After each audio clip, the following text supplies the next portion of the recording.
Hola, ¿qué tal? Soy Carlos Ávila, soy representante del grupo TEP. Quiero darle la bienvenida a esta primera transmisión de nuestras reuniones periódicas como comunidad de colegios de tecnología educativa en Bogotá. El día de hoy estaremos haciendo la primera transmisión, nuestro primer webinar en formatos muy cortos de 40 minutos, en donde estaremos hablando de diferentes temas de nuestra agenda académica y de nuestras preocupaciones y todo lo que nos interesa en este tema educativo. Para el día de hoy, el tema es sobre herramientas de evaluación virtual. Hoy nos acompaña Adriana Carrillo, ella es la jefe de Departamento de Tecnologías de Información y la Comunicación del Colegio de Santa María. Adriana, ¿cómo estás? Hola, muy bien, muchas gracias. Chévere verte. ¿Cómo te ha dado la cuarentena? Me, eh, Me ha dado mucho trabajo, eso es bueno. Sí, también ha dado la oportunidad de desempolvar algunas habilidades que tenía por ahí olvidadas, de la ubicuidad y etcétera. Sí, total, es impresionante cómo ahorita todo lo que hacemos y la multitarea se vuelve una arma de doble filo. Por un lado hacemos bastantes cosas, pero por otro Sí, lado también el tiempo y las jornadas se nos extienden un poco más. Entonces, sí, esa parte sí es de cuidado, ¿verdad? sí, de mucha creatividad también. Total. Entonces, Adriana, mientras se va conectando un poco más de gente, te voy a invitar a ver con nosotros un pequeño video que nos compartieron el día de hoy Mauricio Mosquera del Colegio Jefferson en torno a un sentido mensaje de agradecimiento frente a los profesores. Es muy cortico, 2 minuticos, y veamos el mensaje. ¿Te parece? Bien.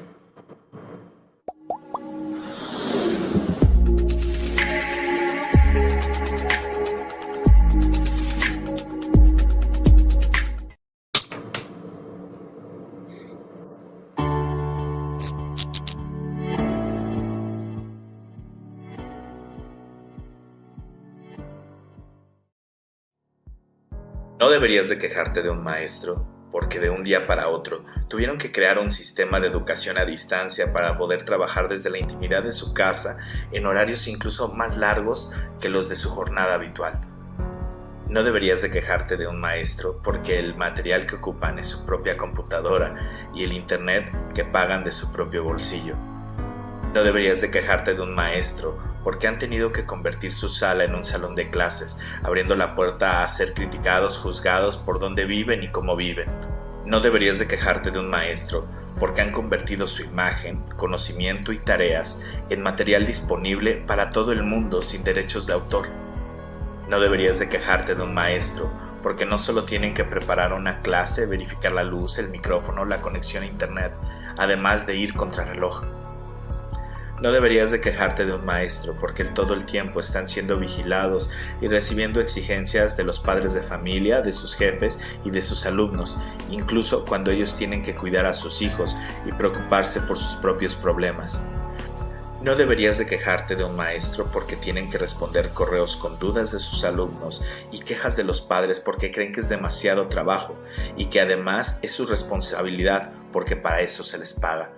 No deberías de quejarte de un maestro, porque algunos maestros con muchos años en la docencia han tenido no solo que preparar sus clases, sino que también han tenido que aprender a usar videollamadas, plataformas digitales, cuando incluso enviar un mensaje se les complicaba. Hoy entiendo que el universo dotó a los maestros con una enorme resiliencia y la capacidad de reinventarse, de ser creativos, de sacrificar su propio tiempo y dejar de hacer sus propias necesidades y preocupaciones por el bien de más personas, por el futuro de nuestros hijos. Hoy los que deberíamos de quejarnos somos nosotros, porque no son reconocidos ni remunerados como ellos merecen. En estos momentos de crisis es cuando debemos de reconocer el increíble trabajo que hacen, ya que no solo se preocupan por enseñar, sino que dan parte de su esencia al compartir su conocimiento. Hoy es momento de reconocer el tiempo, la dedicación y el arduo trabajo que hacen. Hoy que por esta situación es el momento de darle el lugar que se merece a la educación y valorar todo lo que hacen, solo podemos decir gracias, maestros. Lindo mensaje, ¿cierto, Adri? Sí, yo creo que recoge muchísimo de lo que muchos estamos pensando como profesores y como papás. Total, sí, es indispensable poder valorar que precisamente es un esfuerzo que implica mostrar muchísimo y dar muchísimo más allá de lo que habitualmente hacíamos en las aulas y chévere, chévere este tipo de reconocimientos que nos comparten. Entonces, sin más preámbulo, Adri, vamos a comenzar. Entonces, si quieres, ahí nos compartes también tu pantalla. Por aquí ya empiezan a llegarnos comentarios y saludos de la gente que se está conectando. Entonces, Bueno. sí, ahí al final vamos a tener una franja de preguntas y luego vamos solucionando cualquier duda que podamos tener. Igual estamos acabando sobre las 5:40 de la tarde. Entonces, yo me retiro y estaré por detrás del escenario escuchándote. Dale. Gracias, Carlos. Bueno, pues cuando Carlos me invitó, me comentó que el tema era una gran pregunta, pues lo primero que hice fue hacerme la pregunta yo misma, ¿no? Entonces, ¿cómo medir el desempeño de los estudiantes en el actual modelo de educación virtual? Entonces, la primera palabra que se me viene a la mente es la evaluación, ¿sí? Pero estas son algunas reflexiones que tengo yo en torno a esta pregunta. No, no es una reflexión acabada, como les digo, en ese momento empecé a pensar en eso, y tampoco pienso que haya una respuesta correcta en este momento. Creo que más que todo es la invitación a pensar en esto y ver que hay muchas posibilidades, muchas aristas en torno a cada palabra que forma esta pregunta. Entonces, siguiendo con las preguntas, porque pues normalmente cuando reflexionamos lo que hacemos es hacernos preguntas, me pregunté, ¿evaluamos para qué evaluamos? ¿Sí? Evaluamos para muchas cosas y cada uno de nosotros en este momento está pensando para qué lo hace.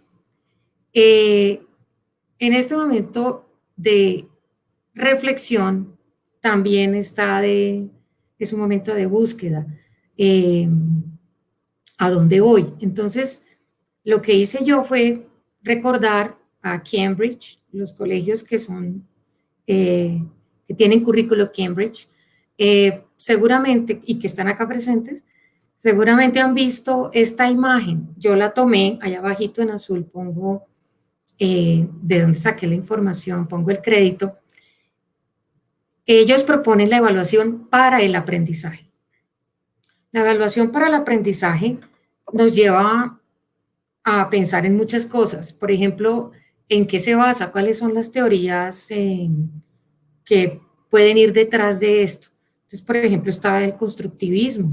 También podríamos hablar de la enseñanza para la comprensión y otros temas que mira el proyecto Harvard, el proyecto Cero.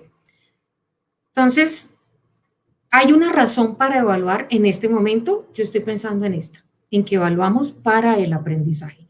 Entonces, para tener esto en mente, no estamos imaginando un alumno que es hoy de una manera, la misma manera va a ser mañana y de esa misma forma fue ayer, sino que estamos viendo al estudiante, a una persona, a un aprendiz en varios momentos. Entonces, esta idea me parece súper interesante para comenzar a hacerme esa pregunta y buscar una respuesta.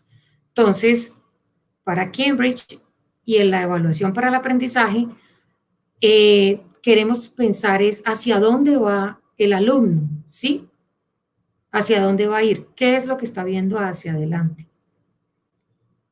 ¿Dónde se encuentra ese alumno? En este momento, ¿dónde está? ¿Está teniendo en cuenta lo que pasó ayer y está teniendo en cuenta lo que va a hacer mañana? Y finalmente, ¿cómo puede el alumno alcanzar ese objetivo? La evaluación y los objetivos están profundamente ligados, ¿sí? Porque si vamos a evaluar, tenemos que evaluar algo y ese algo está plasmado en los objetivos. Entonces, sigo. Pues podríamos hablar de muchos tipos de evaluación. Yo creo que estoy hablando de pronto de la más básica, de la primera que se nos ocurre a todos a nivel escolar, y es que hay una evaluación, o sea, hay una persona que es la que se encarga de evaluar, de escoger las metodologías, las estrategias, los medios, incluso los criterios. Hay una coevaluación o lo que llamamos evaluación entre pares o el peer assessment, en la que somos iguales los que vamos a evaluar y por lo menos vamos a evaluar entre dos.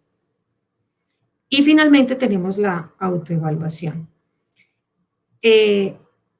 Cada una de ellas tiene unos parámetros específicos. Cada una de ellas quiere no solamente lograr evaluar el desempeño del estudiante, sino también quiere fomentar el desarrollo de algunas habilidades. Entonces voy a ir a la última, a la autoevaluación. Las habilidades que entran en juego aquí son ante todo de autonomía, ¿sí? De autorregulación. Entonces, no quiere decir que en las otras dos, pues no se toquen estas habilidades, pero cada una de ellas tiene unas muy concretas y la autoevaluación, ante todo, tiene esas dos que les comento. Voy a hacer una reflexión entonces sobre el peer assessment o evaluación entre pares, teniendo en cuenta que las otras dos las usamos un poquito más seguido, la evaluación y la autoevaluación. Entonces, pensando solo en la evaluación entre pares, yo quiero destacar estos puntos sobre ese estilo. Entonces, una cosa interesante que tiene la evaluación entre pares es que anima a profundizar en el aprendizaje. Es decir, que cuando se hace una pregunta, por ejemplo, ¿tú por qué hiciste esto así? ¿Por qué lo hiciste con verde? ¿Por qué lo hiciste más pequeño? Entonces, la otra persona va a tener que pensar, pues no sé, seguramente porque tengo esa tendencia. Entonces puede haber una profundización a nivel metacognitivo, pero también puede haber una profundización a nivel de contenido. Es que yo quería resaltar este concepto sobre este otro, ¿sí? Bueno, otro punto sobre la evaluación entre pares es, digamos, otro punto o otra ventaja, otra característica es que motiva el desarrollo de habilidades de alto nivel. Entonces, muchos de nosotros sabemos y a veces nos quejamos que escogemos estrategias de evaluación que son muy básicas. Entonces, marca con X la respuesta correcta. Y nos casamos con una o dos estrategias que no exigen un poquito más en cuanto a nivel de habilidades de pensamiento, ¿sí? Entonces, la evaluación entre pares puede motivar a esto, no solamente por la pregunta-respuesta, sino también por las estrategias que nosotros propongamos.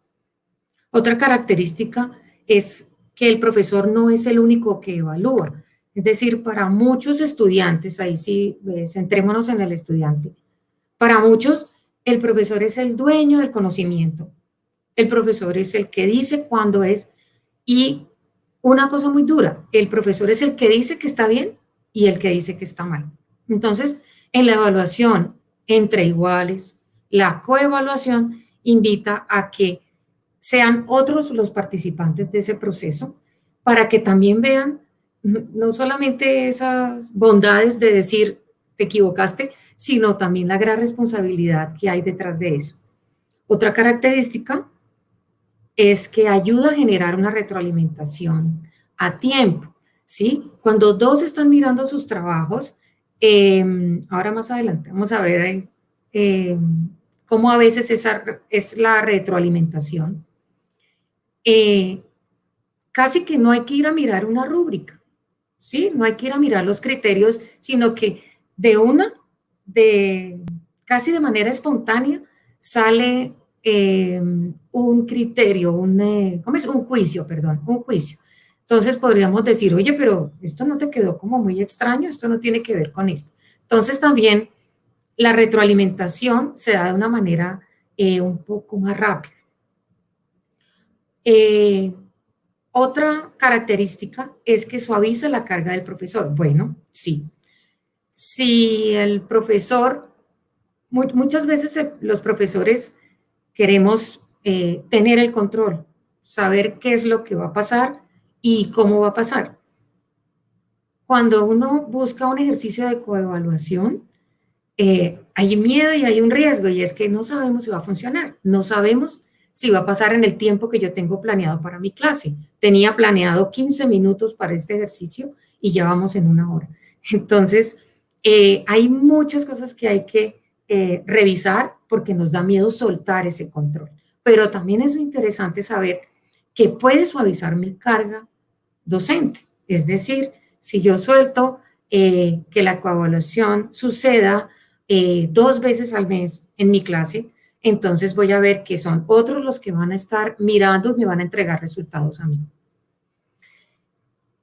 Una más es evaluar, es más que medir. Bueno, esto es muy importante tenerlo en mente y en cuenta, porque no solamente medimos el desempeño, estamos viendo cómo está ese estudiante, a dónde quiere ir, y eso a veces no tiene que ver con un número de 1 a 5 o de 1 a 10. Muchas veces, cuando hablemos también de la retroalimentación más adelante, no estamos hablando de una cifra, estamos hablando de un estado, y ahí pues estamos haciendo más que medir. Bueno, entonces, finalmente, lo que propongo acá en la evaluación entre pares es que los criterios de evaluación tienen que ser claros para todos. Entonces, cuando soy yo el que evalúo, yo como profesor, yo tengo claros los criterios, soy feliz. Cuando tengo que decirle a otros, ustedes dos, por favor, van a coevaluarse, tengo que asegurarme de que esas otras 2 personas tienen los criterios muy claros. Bueno, entonces voy a avanzar y llegamos pues al punto que les estaba ahorita comentando, la famosa retroalimentación. Pues resulta que en la evaluación para el aprendizaje, en la que también podemos llamar a veces evaluación diagnóstica o una evaluación formativa, es decir, que buscamos que pase algo positivo a través de esta evaluación, está la retroalimentación. La mencionábamos ahora 2 veces. ¿Qué es ese famoso feedback? Es muy interesante que la palabra sea en inglés feed y back, ¿sí? Podría ser feed forward, entonces lo que voy a decir y que puede tener incidencia en lo que pase después de mi retroalimentación.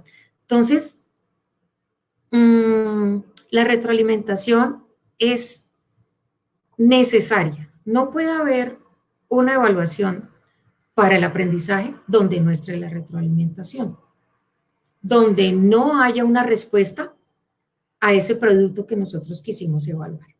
Entonces vemos 2 maneras de retroalimentar. Hay una informal y hay una formal. La informal normalmente viene acompañada con un lenguaje verbal. Por ejemplo, los chicos están no sé, en la cancha y un niño hace un comentario bastante despectivo, bastante fuera de lugar. Y el profesor lo mira con esa mirada que sabe que el niño va a comprender que estuvo mal lo que acaba de decir. Entonces, ahí el profesor está utilizando un lenguaje, digamos, corporal, o lo pudo haber dicho, pero está en un momento informal, ¿sí? Nadie dijo, hoy vamos a evaluar las palabras que tú digas para dirigirte a un compañero, ¿sí? Otra característica de la retroalimentación informal es que, pues, no es planeada. Es decir, hoy voy a evaluar de manera informal 5 veces. Entonces, resulta que puedes hacerlo una sola vez o de pronto todo el día empezaste a estar dando retroalimentación dentro de esa evaluación. Entonces, tenemos en cuenta el lenguaje verbal, el lenguaje corporal y la espontaneidad. Cuando la retroalimentación es formal, pues es cuando escribimos un correo y decimos, con este correo quiero decirte lo que opino después de tu presentación. O utilizamos diversas herramientas tecnológicas para nosotros en el mismo sitio hacer la retroalimentación. ¿Qué pasa con la retroalimentación escrita? Que a veces no sabemos cómo contesta. Volvamos a la parte informal. Cuando el niño hizo el comentario fuera del lugar, con un tono que no era, y yo lo miré de forma tal para que sintiera que no estaba bien, él en ese momento me responde, ¿sí? O mira para otro lado, o pone cara de furioso, o cara de que no le interesa.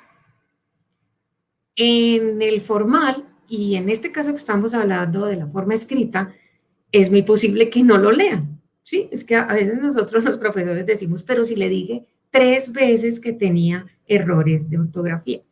Y lo que pasa es que pues a veces se queda en el aire, ¿sí? Puede suceder. Ese por escrito pues también puede ser de otra manera, como veremos también más adelante, en formas de hacer retroalimentación, pero digamos que está involucrado, digamos, el lenguaje escrito. En la manera formal también tenemos en cuenta las rúbricas, entonces con un mes de anticipación, por ejemplo, muchos de nosotros mandamos la rúbrica y el estudiante sabe cómo lo vamos a evaluar, qué criterios tuvimos en cuenta, qué voy a ver que no le puede faltar, o sea, pase lo que pase, no puede faltar tal cosa, porque en la rúbrica yo escribí que valía el 50%, ¿sí? Entonces, eso normalmente está acoplado en la retroalimentación formal. Y finalmente es planeada. Entonces, el viernes va a haber quiz, entonces niños estén preparados, recuerden que se acercan las trimestrales, en fin. Normalmente la llamamos formal es porque está planeada. Para muchos profesores, pues esa es, digamos, que el significado de formal. Está anotado en el cronograma del colegio, por decir algo. Bueno, entonces aquí hablando de la retroalimentación, pues estoy haciendo un apoyo a lo que dije anteriormente. Si yo estoy cruzado de brazos, digamos, escogí esta imagen porque me dice mucho. Pareciera que no me interesara, ¿sí? Pareciera que estoy ya brava. De antemano yo ya estoy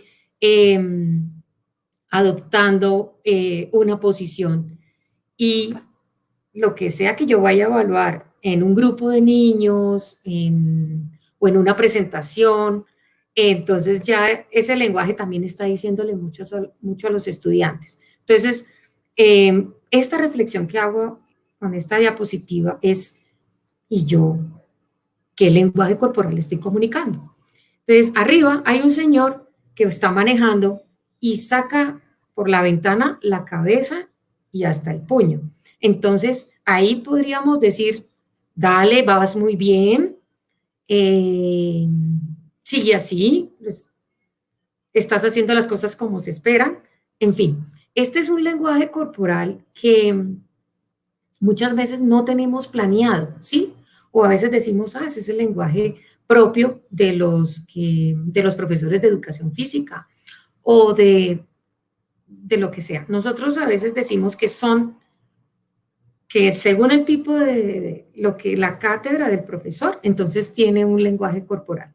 Y resulta que pues en 2 segundos podemos estar dando una retroalimentación positiva, ¿sí? Es decir, va bien. No dije ni vas a sacar 3, ni saqué la rúbrica para decir un montón de cosas, ¿sí? Pero en este momento el lenguaje corporal es evidente, es espontáneo y es de una. Hasta la mirada de ese señor nos puede decir mucho de lo que él quiere retroalimentar en el trabajo del estudiante. Bueno, el otro que tengo aquí, que tiene un marco moradito, esas son las retroalimentaciones de origen digital. Entonces, por ejemplo, ahorita hablábamos de los escritos.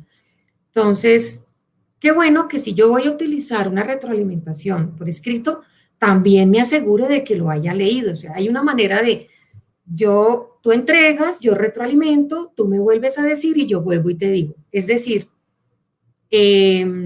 un punto clave de la retroalimentación es ver que el estudiante sí escuchó lo que yo le quería decir, mi consejo, y lo tuvo en cuenta para hacerlo mejor. Bueno, en esa imagen de abajo, que es de video, aquí lo que quiero decir es que también puede ser con un video y, pues, y con un audio.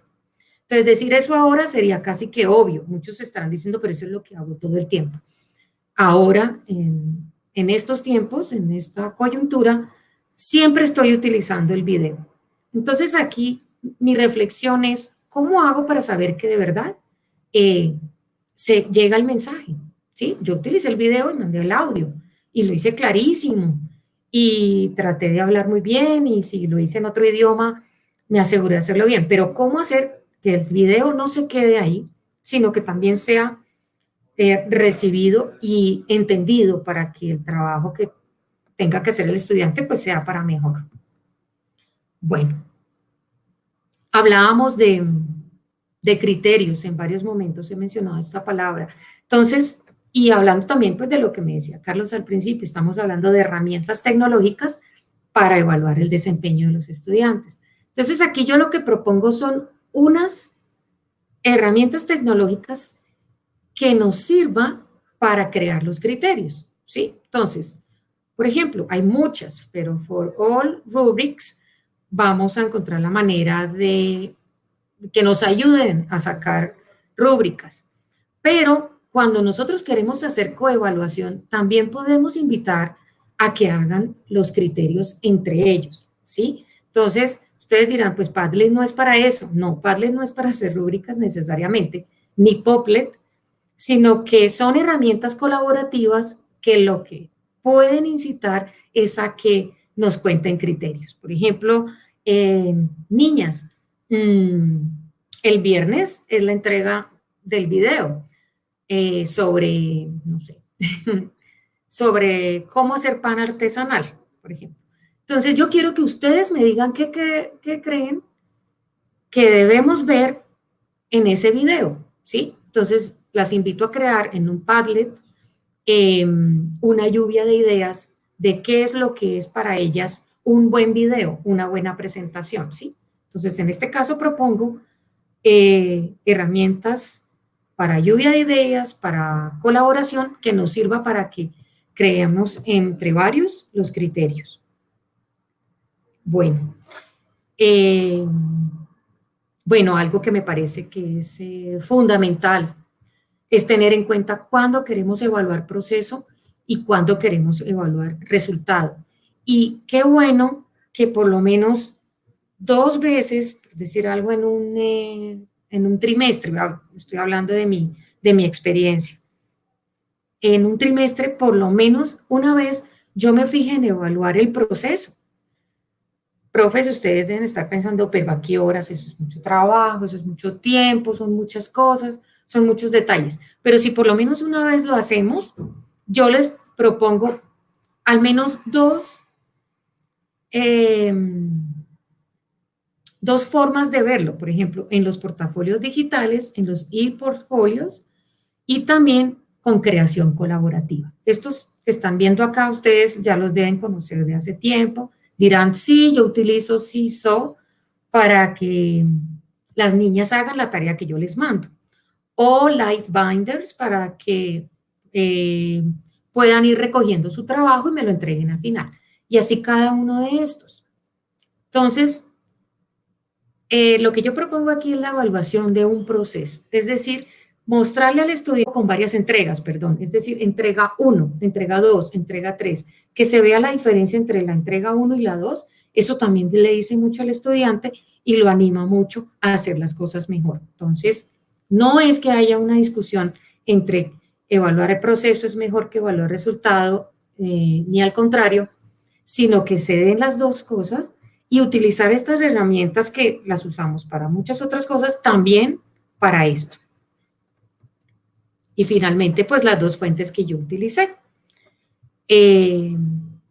Teacher Toolkit es la dirección Twitter de Ross Morrison, un profesor que pues muchos de ustedes seguramente conocen, está en el Reino Unido y muchas de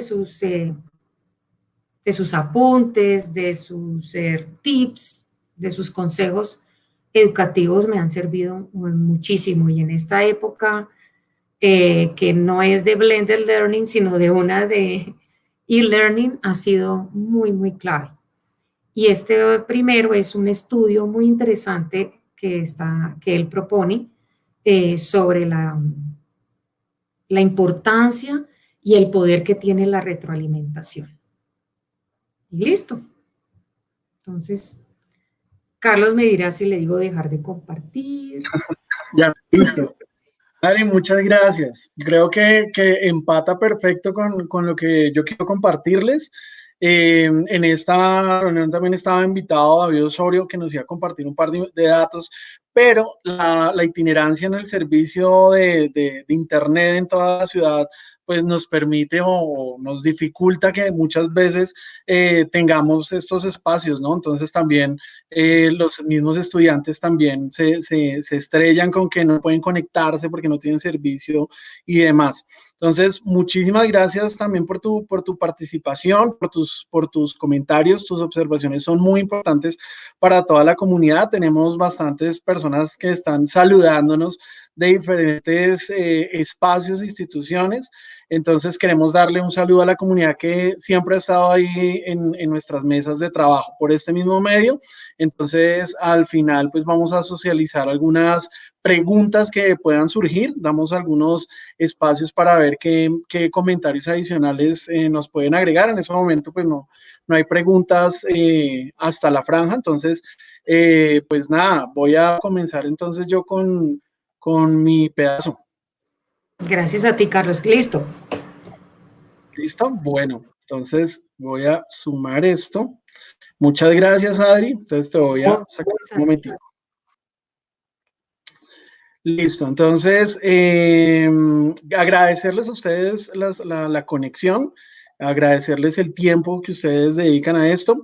Yo voy a hacer una intervención corta, sé que ahorita tenemos actividades que hacer, entonces me voy a enfocar en empatar desde la parte de virtualidad que mencionaba Adriana. Entonces, hay tres aspectos muy, muy claros que los sistemas de evaluación tienen en los contextos escolares, desde la autoevaluación, la coevaluación y la heteroevaluación. Yo me voy a enfocar en la última, heteroevaluación, sin antes haber pasado de pronto por una revisión muy corta sobre que los procesos de autonomía en modelos de autoevaluación, pues están también orientados por la información y los contenidos curriculares que los profesores pueden disponer para que los estudiantes, bien sea que sigan su propio ritmo de aprendizaje o bien sea que hacen un proceso guiado, pero digamos que durante esa gestión de información en plataformas LMS, en plataformas para gestionar información o hacer trabajos cooperativos, digamos que la autonomía y la autoevaluación pueden estar presentes en diferentes momentos.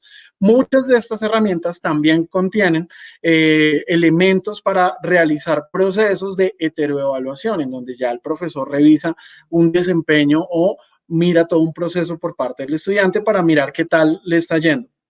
Y algunas, como por ejemplo estas que están aquí en esta pequeña infografía, revisan procesos de coevaluación, en donde pues tenemos trabajo cooperativo. Ese trabajo cooperativo pues también es una forma de tener ese feedback por parte de los estudiantes y poder observar sus desempeños. Una que mencionaba Adriana muy, muy común es Padlet, pero también están pues todos los paquetes de la suite, bien sea si eres un colegio Microsoft, si eres un colegio Google o cualquier entorno, los paquetes de ofimática que permitan trabajo colaborativo son esenciales para eso. Lo mismo el almacenamiento en la nube, la organización de carpetas y demás. Eso me lleva a que también existen otras herramientas en línea que le permiten al profesor hacer esos procesos de coevaluación o construcción conjunta mediante mapas mentales, por ejemplo. Entonces tenemos aquí algunas herramientas de mapas mentales en las que se pueden utilizar o construir diferentes entornos problemáticos o solucionar diferentes conceptos, o también emular muchos espacios de tablero y de trabajo cooperativo. Aquí tengo algunas, las herramientas que normalmente se utilizan para videoconferencia traen sus propias herramientas de tablero, pero aquí hay otras, whiteboard.fi es muy versátil para ver qué está dibujando cada uno de los estudiantes y es muy liviana también, así como llegar hasta Explain Everything, que sirve para compartir elementos en una pizarra que pueden ser más interactivos. Pero bueno, el centro de lo que yo quiero compartirles es en el tema de heteroevaluación bajo 4 modalidades o aspectos muy, muy claves. El primero es la autenticación de identidad, es decir, que cuando yo ya estoy evaluando el desempeño de un estudiante pueda primero verificar que el estudiante es quien dice ser. Segundo, que haga lo que le propongo hacer bajo unos aspectos de integridad, de ética, que yo necesito en torno al desarrollo y la construcción del trabajo que me permitan a mí garantizar que efectivamente el estudiante está adquiriendo las habilidades que yo estoy proponiendo. El control del tiempo, entonces pues yo no le voy a dar un tiempo ilimitado, sino que ya en tema de evaluación, pues yo tengo un tiempo restringido y limitado a ese examen que le estoy haciendo al estudiante.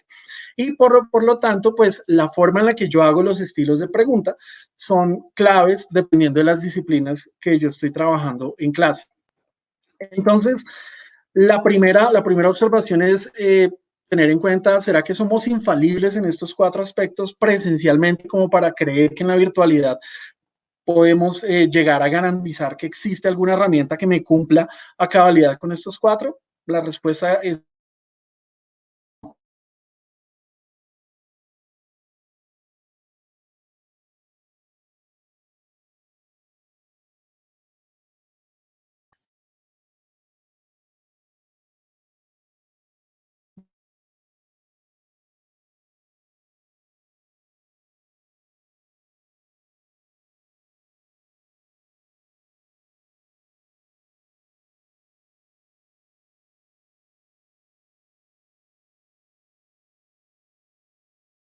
con la autenticación de identidad, ¿cierto? Porque puede haber suplantaciones de una forma muy fácil. En el tema de probidad académica, presencialmente se puede hacer, pero no somos infalibles frente a la copia y el plagio en un examen presencial. Virtualmente tampoco. Puede haber una brecha y una grieta ahí que no nos impida o no nos permita ver que el estudiante pueda fluir en ese sentido 100%. En el control del tiempo, creo que ambos pueden ser de análisis porque bien sea virtualmente como presencialmente, depende del estilo de preguntas, que es la siguiente, que el profesor plantea en el tiempo que el estudiante pueda lograrlo. Entonces, tanto el control del tiempo y plataformas que sí permiten llevar un counter por cada pregunta, pero eso no garantiza que el estudiante respondió con el tiempo suficiente. A eso me refiero a este aspecto. Y por otro lado, los estilos de pregunta. No todas las plataformas permiten los estilos de pregunta que uno quisiera. Uno adicional que metí acá es la gran diferencia, la gran ventaja de por qué uno utiliza una plataforma de evaluación en línea con respecto a una presencial antes de que existiera todo el tema del COVID-19, y es porque precisamente la sistematización de datos me permite o le permite al estudiante entender de forma muy instantánea su feedback. Si yo construyo una evaluación de tal forma que el estudiante pueda saber en qué está haciendo bien y qué está haciendo mal, el feedback es instantáneo. Mientras que presencialmente, pues toma el tiempo revisar esas evaluaciones. Ahora bien, el primer aspecto para abordar lo que he visto en colegios es formularios. Los formularios pues son la primera instancia en que los profesores abordan esta dinámica de construir un examen.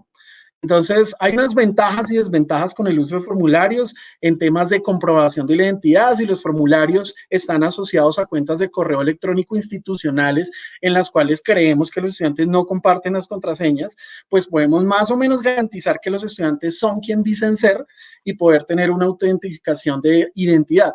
Hay otras plataformas como Jotform y Wufo que son completas en otros sentidos, pero pues depende uno de que la persona se autentique y escriba su nombre, pero pues no me garantiza que eso es real. En gestión de plagio, no hay ninguna garantía en ningún formulario que me dé a mí la idea de que el estudiante no copió, no pegó, no se ayudó de alguien, no utilizó su celular y demás. En control del tiempo, ninguna tiene temporizadores excepto la que encontré en Google Forms. Es un complemento llamado Timify que se incorpora a un formulario de Google y me permite tener un cronómetro en las preguntas que yo construyo en cada formulario. Entonces ahí yo podría más o menos ayudar a la gestión del tiempo. Y en los estilos de pregunta, pues aquí todos son muy parecidos porque se basan en estilos de preguntas de párrafo corto, párrafo largo, selección múltiple, casillas de selección. Algunos permiten subir entonces los archivos, si quiero subir un archivo de video, de audio, ¿sí? Eso lo puedo hacer. Pero digamos que hasta ahí los estilos de pregunta están muy parejos y muy homogéneos. Coloqué diferentes emojis que digamos que en el degradé de los estilos de pregunta, Jotform y UFO permiten tener ramificaciones de las preguntas más complejas. Cuando yo construyo un formulario y hago que las preguntas dependan unas de otras, puede que la complejidad de esas ramificaciones sea cada vez más extensa. Entonces llega un límite para Microsoft Forms y para Google Forms, pero para UFO puede más, es más complejo, sirve más. Siguiente. Entonces, perdón. Tipo test. Tenemos herramientas de gamificación. Tenemos herramientas para manejar audiencia. Tenemos herramientas para crear quizzes. Estas tres categorías sirven para crear preguntas que se trabajen en línea y que le permitan al estudiante tener un feedback inmediato. Pero las tengo en esas tres categorías porque estas cuatro, Kahoot, Quizzes, Quizlet, Gimkit, se parecen mucho en la forma en la que se colocan las preguntas y se ponen a competir a los estudiantes. Kahoot es la más popular. Quizzes es una de las más gamificadas y ambas se parecen mucho, pero es más segura Quizzes con respecto al tema de hackeo. Existen páginas que le permiten a uno hackear Kahoot, por lo cual no es tan confiable. Y muchos usuarios se pueden conectar simultáneamente saboteando una sesión de Kahoot. Peerdeck, WooClap o Mentimeter son pequeñas aplicaciones que permiten a uno hacer preguntas a la audiencia y tener respuesta en tiempo real. Son pequeñas, se pueden incorporar en presentaciones y tienen selección múltiple. Y lo mismo aquí hay unas más elaboradas que permiten elaborar quizzes y a esas son las que yo me quiero referir. Me voy a escoger de esta lista, voy a escoger 6 y de estas 6 voy a hacerles rápidamente una socialización. 7, perdón. Y en cuanto a Kahoot, la comprobación de identidad no solamente es baja, sino que además se puede hackear, entonces la seguridad es muy baja. Entonces, en ese aspecto es muy débil en Kahoot, demasiado débil. Por el lado de Quizzes, tenemos que también la gestión de identidad con el resto de las plataformas, también dependemos de que el estudiante escriba y uno crea que es esa persona. Peerdeck está asociado a las cuentas de Gmail, entonces exige que la persona se autentique con una cuenta de correo. Entonces el nivel de identidad mejora. En gestión de probidad académica, pues ninguna de esas le garantiza a uno que no está el estudiante en otra ventana consultando, ayudándose a otra persona, excepto algunas, por ejemplo, Socrative, Formativo, Edulastic, que de pronto cuando yo le hago el seguimiento en el dashboard, están los estudiantes todos conectados y respondiendo, yo puedo asegurar o puedo colocar algunas opciones para manejar precisamente la audiencia en tiempo real y de pronto lograr algo de la gestión de probidad académica. En cuanto al tiempo, Kahoot sí controla las preguntas por temporizadores. Peerdeck no deja. WooClap sí tiene temporizadores y el resto no permite agregar temporizadores a las preguntas. Y en cuanto a los estilos de pregunta, las básicas que tenemos allí son selección múltiple o trivias.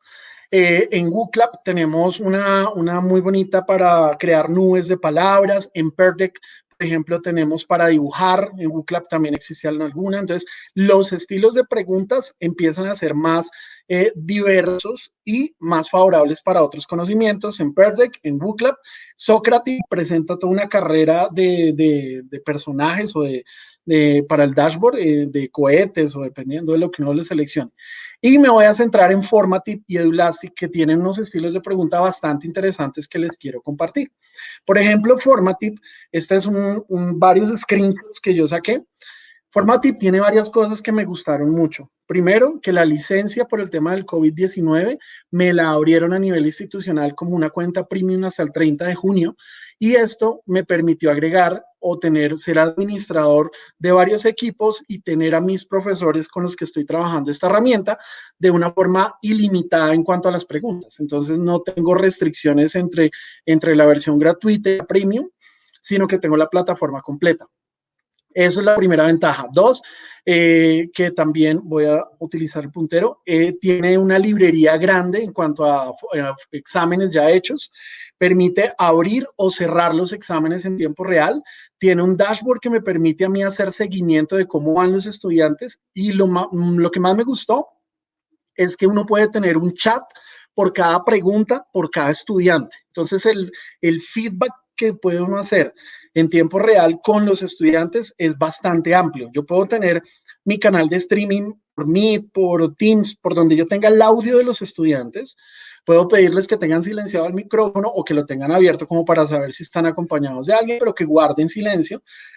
Coloco Formative y puedo estar colocando preguntas abiertas, diferentes estilos de preguntas que ya les voy a mostrar y poder ver en tiempo real cómo están avanzando e irles haciendo en cada examen las anotaciones respectivas en cada pregunta. Entonces me pareció súper potente eso. Y por último, me pareció que la variedad de los estilos de pregunta es muy potente. ¿Por qué razón? Porque en Formative yo puedo tener un estilo de pregunta que me gustó que se llama Show Your Work, en donde el estudiante puede agregar una imagen, un texto, dibujar. Yo, profesor, le coloqué, por ejemplo, esta plantilla y espero que él escriba algo acá, entonces él puede agregar estas cosas, como puede agregar imágenes o puede borrar. Él no puede borrar la plantilla que yo le hice. Esta sería una plantilla y él no la puede borrar, él solamente puede agregar cosas. Entonces me gustó eso. Tiene también respuestas de audio y tiene las básicas también de selección múltiple, emparejamiento, tiene algunas matemáticas para hacer dibujos en planos cartesianos, falso, verdadero, párrafos, eso lo tiene, pero me pareció que es una de las más potentes. Edulastic, pues, por otro lado, es una LMS que también tiene un banco de preguntas mucho más amplio que GoFormative. Tiene preguntas muy especializadas hacia ciencias, o sea, ciencias, matemáticas, física, son las preguntas que puedo tener. Todo esto son estilos de preguntas. Aquí hay más de 40 estilos de preguntas totalmente diferentes que yo puedo armar para un quiz.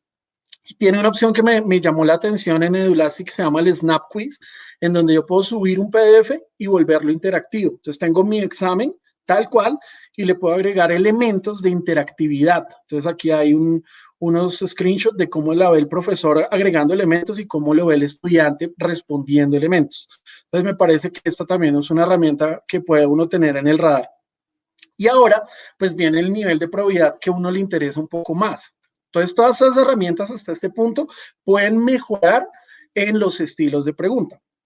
Pero realmente la sensación o la pregunta por la cual propuse este tema inicial en este webinar es probabilidad académica. ¿Cómo evitar que en línea los estudiantes hagan plagio? ¿Será que hay alguna herramienta potente contra eso? Exam.net es una que no mencioné en la lista anterior, pero es una herramienta que tiene algún nivel de grado de comprobación de identidad, pero el estudiante finalmente escoge ser quien dice ser, entonces toca creerle, ahí toca partir del peor. Es que bloquea el navegador cuando el estudiante se sale del examen. Al abrir o cerrar el examen para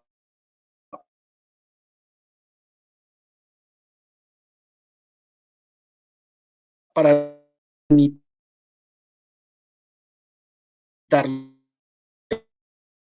el acceso.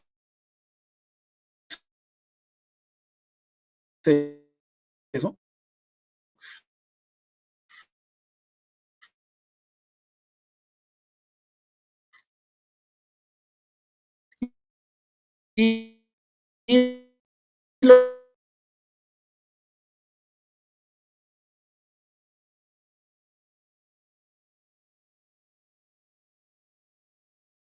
Hola, ¿qué tal? Se reinició mi equipo, hasta ahorita me permitió volver a conectarme. Mil disculpas. Ya les termino aquí la idea y, y vuelvo a la reunión de Meet. Es solamente completar un poco todo este aspecto sobre, bueno, formularios, test. Estábamos mirando GoFormatic, Edulastic, Exam.net, les estaba mostrando las opciones que existen precisamente para bloquear el tema. Y el examen del estudiante lo ve de esta manera, el profesor coloca su PDF, el estudiante ve el PDF y el estudiante puede responder a modo de texto, puede escanear con su celular algunas imágenes o algún contenido para subir y presentar el examen. Si el estudiante llega a cambiar de ventana, el navegador se bloquea y el examen queda cerrado. Los exámenes o exámenes supervisados en donde la grabación de cámara existe para que el estudiante no verifique su identidad, se pueda ver que no hay nadie ayudándole, se bloquea el navegador, ya son herramientas pagas que están por ProctorU, que es la empresa líder en Estados Unidos, Examity o Melt. Entonces, estas herramientas son algunas de las que ya son integradas por medio de API a plataformas LMS y demás. Entonces, esto ya es, por ejemplo, el nivel ya más alto para mirar exámenes supervisados con los cuales tocaría contratar servicios institucionales. Vamos a tener entonces el conversatorio. Me voy ya para el Meet de Google. Les agradezco mucho su tiempo. Chao, chao.